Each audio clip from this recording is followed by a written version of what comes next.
Welcome to your daily dose of dividend. Luis made a request in the comments for CSX. Thank you, Luis, for the suggestion. Let's take a look. With a market cap of $75 billion, CSX is a S&P 500 company within the railroads industry. The stock price has overperformed the S&P 500 index over the last 10 years, with dividends reinvested.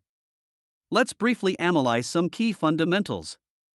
Most data is based on a 5-year average. Sales growth, 2.5%. Earnings growth, 22.7%. Earnings estimates, 13.95%. Return on capital, 15.29%. Debt to free cash flow, 5.09 years. Share buybacks, yes.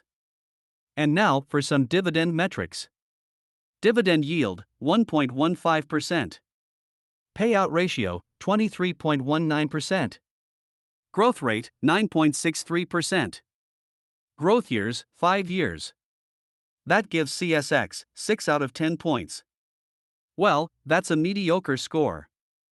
You might want to reevaluate this company as a position for your dividend portfolio. Now, let's take a look at the current stock valuation. Based on historical multiples and future estimates from GuruFocus.com, CSX is fairly valued. At FastGraphs.com, we can see that analysts estimates a total annual return of 9.8% compared to its normal valuation over a 10-year period. What's your thoughts on CSX in a dividend portfolio? Feel free to make a request in the comments regarding future videos. If you found value in this video, please leave a like, and welcome back tomorrow for another quick analysis. Have a great day.